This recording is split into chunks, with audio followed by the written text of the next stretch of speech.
අයිබන් සුබ දවසක්.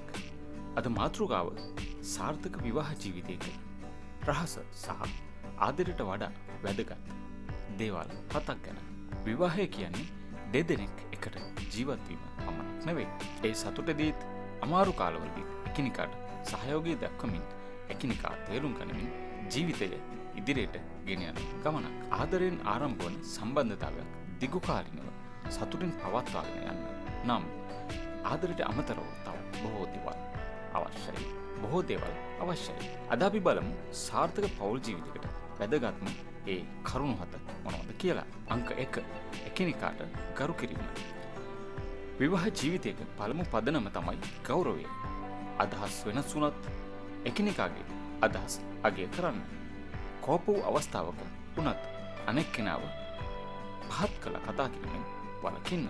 මොකද වචනයක් කියලා අවසන් කළත් ඒ වචනයෙන් ඇතිවෙන වේදනාව දිගු කාලයක් මතකයේ තිබෙන්න පුළුවන්. ඒ වගේම තමයි පෞල් ජීවිතයකට හොඳ සංනිවේදනයක් තිබිය යුතුයි.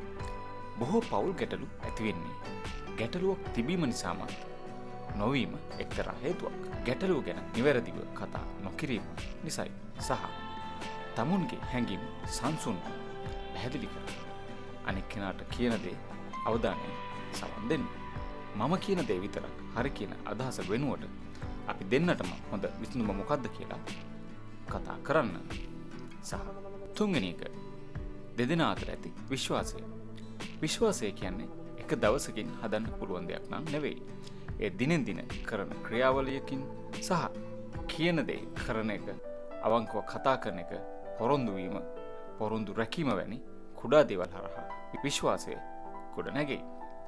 විශ්වාසය තිබෙන තැන සම්බන්ධතාවයකට ආරක්ෂිත බවක් බොහෝ විට සාර්ථක පෞල් ජීවිතයක් තුළ අපට දක ගන්න හැකි වෙනවා. ඒ වගේම තමයි දෛනික ජීවිතයේ මුදල් ගැන එකට සැලසුම් කිරීම. පෞල් ජීවිතයේ තවත් වැදගත් කරුණක් තමයි මුදල් කළමනාකරණය. ආදායම කොපමණවත් වියදම් පිළිබඳ දෙදෙනාම අවබෝධයෙන් සිටීම ඉතාමත් වැදගත්. අවශ්‍ය දේවල් ඉතිරි කිරීම සහ අනාගත සැලසුම් ගැන එකට කතා කිරීම අනිවාර්ය දෙයකි.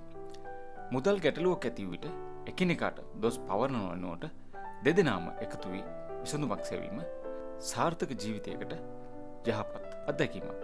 අංක 5 එකිනෙකාට සහයෝගය දීම. ජීවිතේ සෑම දවසක්ම එකම වගේ වෙන්නේ නැහැ. සමහර දවස්වල සතුට තිබෙනවා. තවත් සමහර දවස්වල බොහෝ ගැටලු ඇති වෙනවා. එවැනි අවස්ථාවල තමන්ගේ සහකරු හෝ සහකාරිය තනි නොකර අවශ්‍ය සහයෝගය ලබා දීම ඉතාමත් වැදගත්. මම ඔයා එක්ක ඉන්නවා කියන සරල වචනේ වුණත් සමහර අවස්ථාවල විශාල ශක්තියක් වෙන්න පුළුවන්. එකට කාලය ගත කිරීම.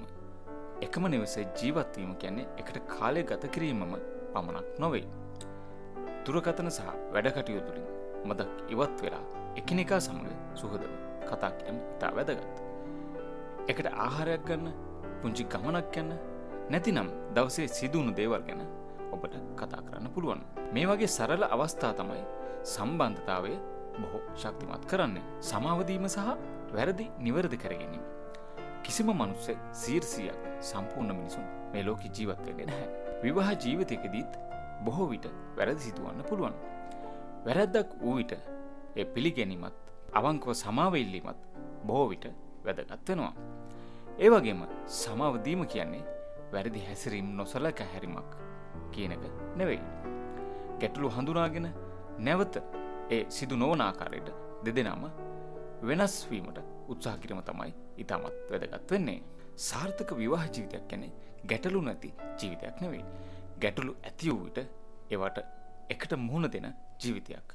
ගෞරවය, විශ්වාසය, අවංක සංවේදනය සහ සහයෝගය සහ එකිනෙකා වෙනුවෙන් කැපවීම තිබෙනවා නම් පෞල් ජීවිතය තවත් ශක්තිමත් කරගන්න පුළුවන්. මතක තබා ගන්න.